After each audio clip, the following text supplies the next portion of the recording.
Wow. Griff, thank you very much. Appreciate it. Let's bring in Arkansas GOP Senator Tom Cotton, member of the Senate Armed Services Committee. Senator, thanks so much for joining us. So speak to that, if you would. We've got this internal email from our Fox affiliate saying potentially troops could stay on Capitol Hill until the fall. There's a wall that's been erected around the Capitol. What do you know about the persistent threat that would justify all of this? Hey, Pete, it's good to be on with you. It is time to send the troops home. Look, there are too many troops left in Washington. I'm not aware of any threat to justify a continued presence today around the Capitol, much less into the fall. I think Nancy Pelosi will have a lot of questions to answer about what she knew leading up to the riot on January 6th. There was a clear failure by the security leaders on Capitol Hill to prepare for January 6th. The officers of the Capitol Police performed bravely, but they're right to have no confidence in their leadership.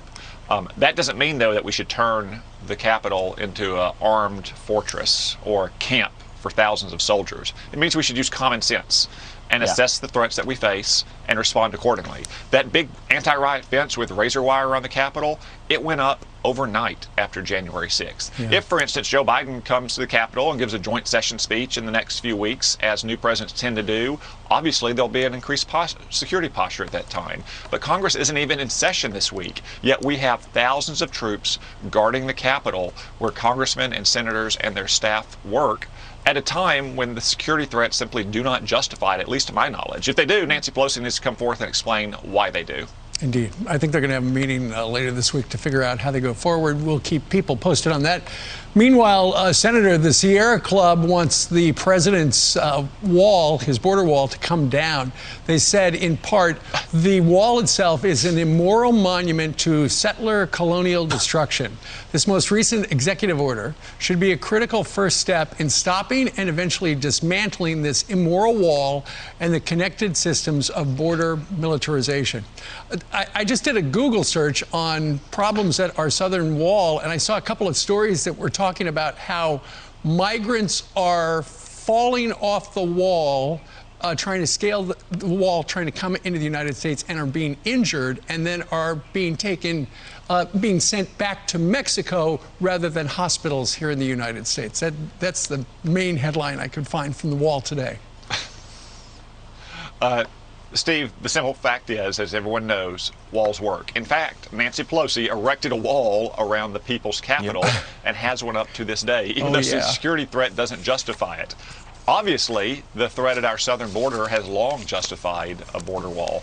That's one reason why the border is now more secure than it was 4 years ago, because the Trump administration built lots of new walls or upgraded lots of wall. Unfortunately, the Biden administration has stopped that construction, but to tear down a wall that currently exists that is stopping border crossings would be the height of insanity. Unfortunately, it's just of a piece with Joe Biden's immigration policy. I mean, we had an agreement with Mexico to keep migrants who showed up at our border in Mexico while they pursued their asylum claims, which almost always fail, just as a matter of statistical reality. They're sitting, waiting in Mexico. Yet what is Joe Biden doing? He went and sought them out and invited them to come back to the border, invited them into the country, and is going to let them go for months or even years into the middle of the country while they wait for their hearing, again, which they are almost certain to lose, and I bet they won't be going home after they lose it. Well, China is still refusing to release any data about the origins of the coronavirus. The WHO is not helping. But the New York Times is actually calling attention to this as well, surprisingly. This is the headline. On WHO trip, China refused to hand over important data. Is President Biden doing enough when it comes to China? No, they're not, and they need to demand answers from the Chinese Communist Party and from the Wuhan Institute of Virology and make a point that the WHO's so-called investigation was deeply conflicted. I don't know, I think they went into the Institute of Virology in Wuhan and had a cup of coffee and a couple of donuts, and they were told nothing to see here, and they're like, okay, we're going to leave. Not to say nothing of the fact that some of the members of that investigation, of that investigative commission, have conflicts of interest. They have ties to that institute and the scientists that work there. China needs to be forthright. They need to finally provide answers about the beginning of this pandemic that they unleashed on the world. Senator, we'll go lightning round here on another topic.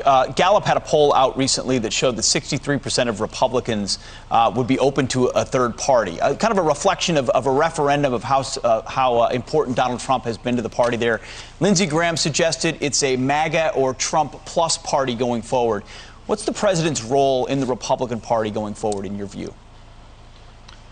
Well, Pete, the Republican Party is and always has been the home of conservatives in this country. And if we want to have conservative center-right government, we need a strong Republican Party that welcomes all comers. Over the last 4 years, we had millions of more people join our party, oftentimes more rural, working-class voters, and we welcome them. And that's how Donald Trump increased his vote by 11 million votes from 2016 to 2020.